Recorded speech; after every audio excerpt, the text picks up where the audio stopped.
Hello YouTube, Devin here again with another helmet video, and this is on, I wouldn't really call it my favorite helmet, but I'll get into that later. There's a lot of stuff they could have done better, but they did pretty well for what they had.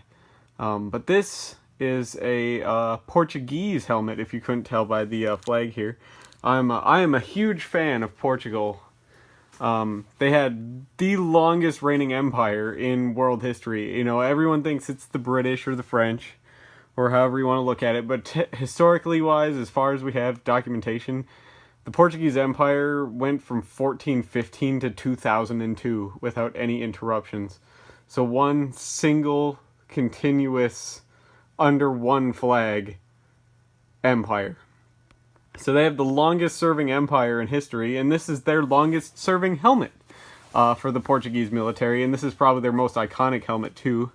This is a Portuguese M40, and it's a very strange helmet. It came out in 1940, and it had kinda a Swiss three-tongue style liner where they had three kind of U-shaped pads attached to a leather ring that would be riveted to the shell. And they updated the design in 1963 to this one, and this has like a cotton kind of M1 style liner with a cotton sweatband and a cotton chin strap and a plastic chin cup.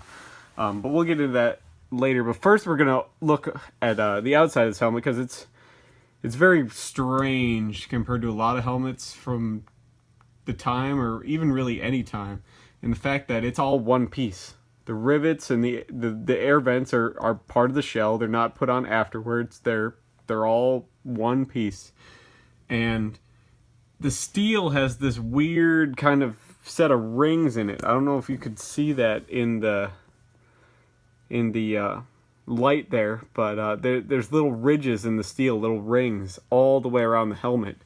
And that's because they used a very specific kind of steel, and they didn't have really the best technology to put these together. You usually find a lot of these pretty rusted to crap if they're not taken care of. This one was pretty much unworn, I'm guessing, with how nice condition it is in. They have a raw edge on them, so it's not... it's pretty sharp. You can cut yourself, especially if the paint starts to chip. It can get pretty rough. But I'm changing the backdrop up here a little bit today too. I got my Portuguese, a lizard camouflage out there, and you can tell it's Portuguese because it has the Armada symbol on the left shoulder there. So other than that, it's pretty much an exact copy of the French lizard pattern, but that was their camouflage pattern that served through most of their empire. So I figured I'd throw that up here just to see if you guys are interested in any camouflage too, or if you just like helmets. So leave me a comment if you want to see some camouflage videos or anything like that.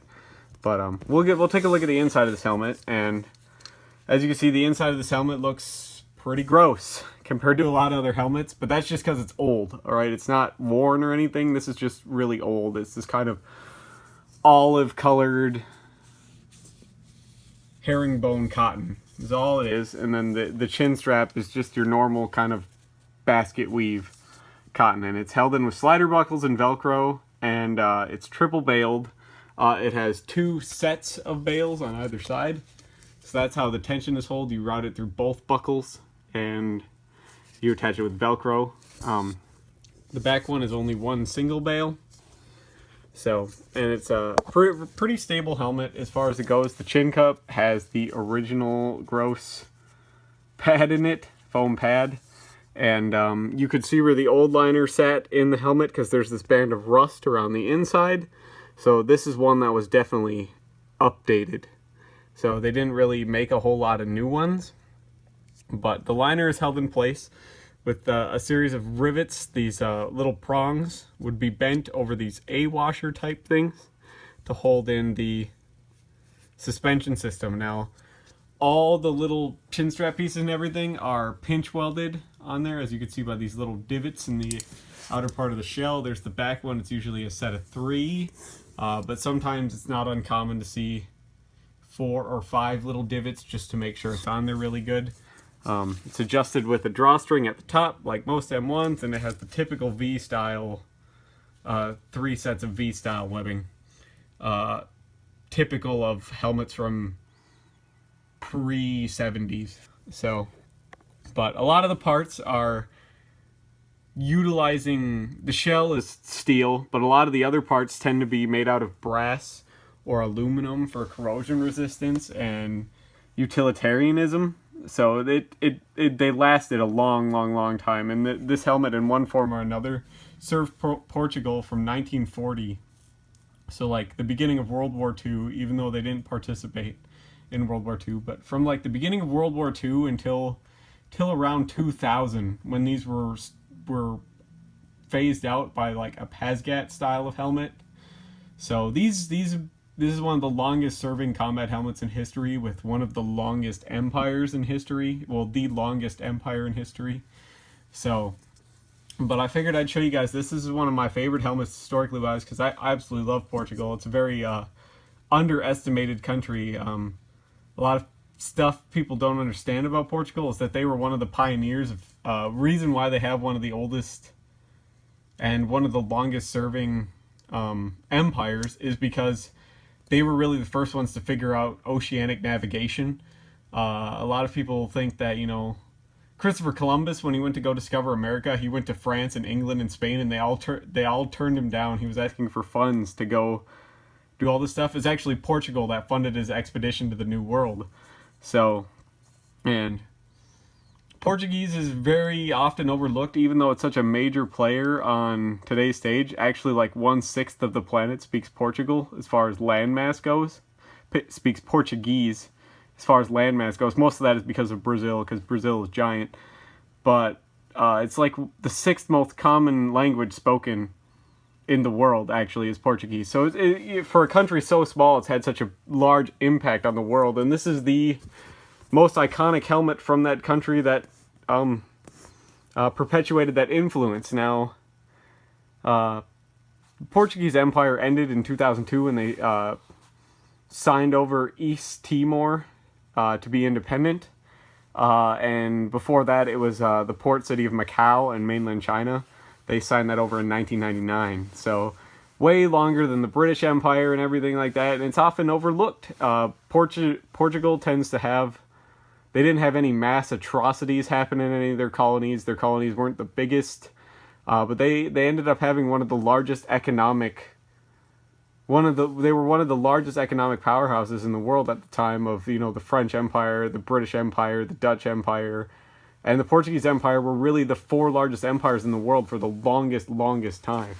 And it's kind of upsets me a little bit, not gonna lie, about how Portugal is so overshadowed on the world stage, because they did stuff in a way that a lot of people would deem better than how the British and the French handled it. They didn't commit atrocities in their, well, except for the slave trade. The Portuguese had like the largest portion of the slave trade, really.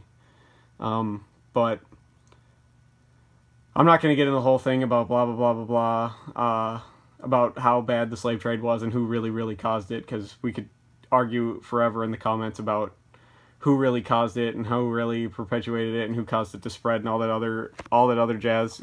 There's tons of different theories out there that are accepted, but Portugal on the world stage is a major player, even in today's day and time. They participate in a lot of modern battles and a lot of wars with the rest of the world. Not in greatest numbers, because they're obviously a smaller country with a smaller population, but they're iconic nonetheless, and they did quite a lot with what they had. This is a very simple helmet. It's a very well put together helmet. It served a very long period of time, over 60 years, in one form or another, and it's a very iconic helmet. Nothing out there really looks like it. Nothing out there is really based off of it. It's just kind of poofed into thin air one day and became an icon. So I'll leave it here, and hopefully you guys like this video, and you leave a comment. If you want to see anything else, feel free to comment that. If you want to argue with me about the whole slave trade and everything, feel free to do that too. I'm not going to respond a lot, but all that other stuff, hash it out in the comments, whatever you want to do. And I'll see you in the next video. Bye.